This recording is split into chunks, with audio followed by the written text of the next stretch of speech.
Hello friends, welcome to Rise Eyes YouTube channel. Myself Dr. Brotati Ojha.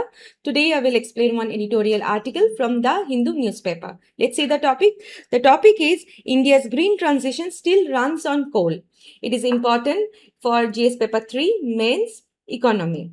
Why I am saying this article very important? Because this year 2026 seeing West Asia conflict still continuing, and for these reasons we are seeing global energy crisis as well as global energy price hikes. So for these reasons, cumulatively, these factors making this kind of news is repeatedly appearing in the Hindu newspaper or either in the Indian Express also. Therefore, we are expecting this kind of topics. You may get questions from these kind of topics, or with respect to coal, renewable energy sectors, or the energy sector comprehensively. So let's see one previous year questions, that is 2017. One such questions has appeared from coal. Let's see the questions. In spite of adverse environmental impact, coal mining is still inevitable for development. Discuss 150 words. 10 it was in within 10 marks, and this question appeared in GS paper 1, that is from the geography sections. But still the coal topic is important, therefore I have provided this kind of questions. But also at the same time, we have also provided one probable questions that you may get such kind of questions in the UPSC mains examinations. And after reading this article, please attempt that question and mention in our comment section. So before going through this article, I would like to say how to read this article. For these reason, we have provided certain parameters, and for if you understand these parameters, you can easily answer any question that appear from this topic in the UPSC mains examination 2026. Let's see those parameters. That is, since the topic is India's green transition still runs on coal, it is talking about the what is happening, current context, the news is, as well as the challenges are also being highlighted, impacts are also being provided, and the way forward. So therefore, we need to know what is the news. What is the news is talking about the context. Second, the expansion of renewable energy capacity in India. That is the key facts and the data we will know from the news articles. Third, that is the key issues in India's power system. It has been well articulated in the newspaper also. Fourth, that is the impact. All these points have been well articulated in the today's newspaper. Impact of global energy shocks on India, way forward, and then we'll end this article with a short conclusions. As usual, we do it every day. So let's see what is the context. The context is, we all know there is ongoing West Asia crisis, or the disruptions or the conflict is still ongoing. Therefore, there is rise in the global energy prices, and it is again exposing our India's continuing vulnerability to external energy shock. Despite years of policy, if we see emphasis on the renewable energy, nearly half of the India's fossil fuel imports still transit through the Strait of Hormuz, including the crude shipment that is coming from the Saudi Arabia, and liquefied natural gas, that is LNG, imports from the Qatar. So from this we can understand that while India is still predominantly doing better in the global energy clean energy transition, but still India's power sector is heavily or predominantly relying upon, that is on the coal for its electricity or the power generations. That the context we have understood what is right now is happening, that is a global price hike, and also the price energy crisis, as well as the price hike, and it has exposed India's vulnerability towards the external energy shocks. Now, let's understand the key data that has been provided in the article itself. That is expansion of renewable energy capacity in India. What it is saying, that is over the past decade, India has emerged as one of the world's largest or the fastest growing renewable energy market. Since 2017, if we see, renewables have consistently accounted for the largest share of new power capacity additions in the country. In numbers, it is showing that is for 42.4% of India's installed power capacity by March 2026, and it has been dramatically upend from just 0.72% in March 2005. Over the same period, coal share in installed capacity fell from 58.7% to 42.2%.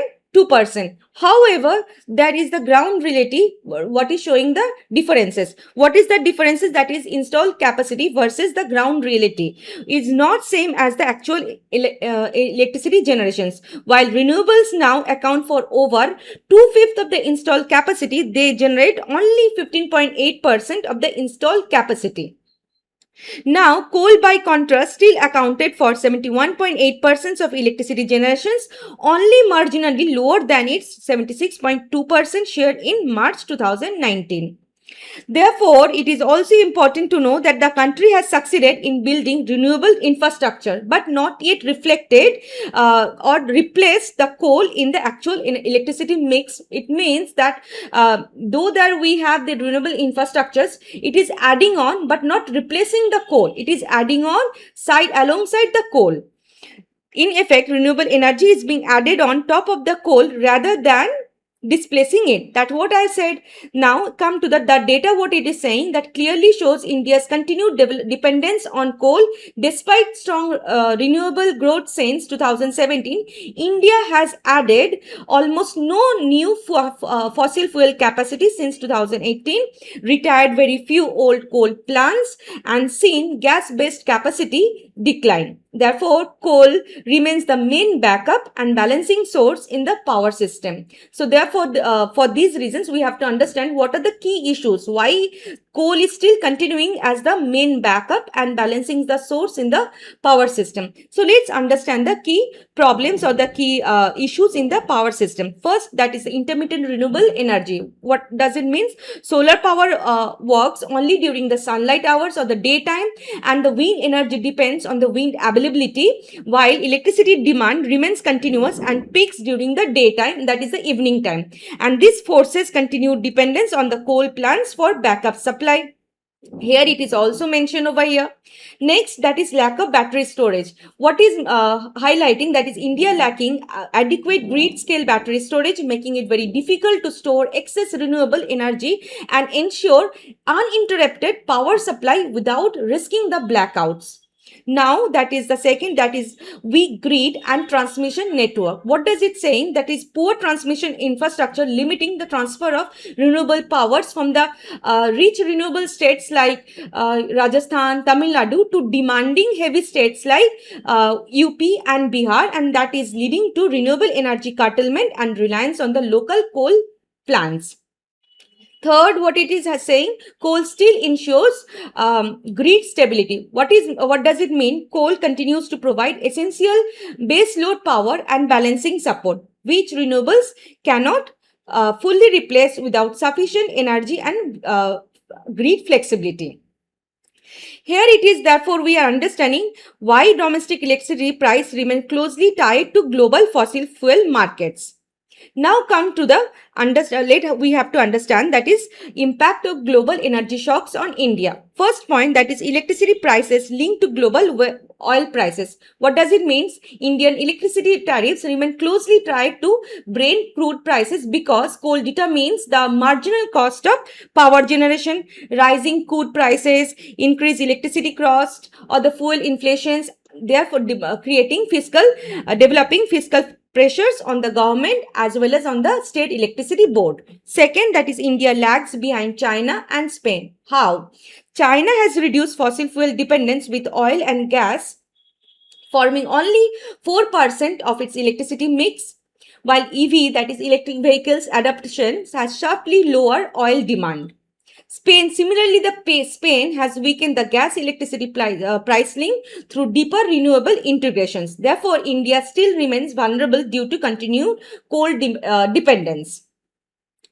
And the third, that is geopolitical crisis, is directly impacting India. How? Because we all know, as we have learned earlier, that is the major sections of the fossil fuel are coming through the Strait of Hormuz, and there is the where there is we are facing the disruptions, that is instability in the West Asia, disruptions in the Strait of Hormuz, and global supply shocks directly rising energy cost for Indian industry, agriculture, and households, thereby affecting competitiveness and household budgets.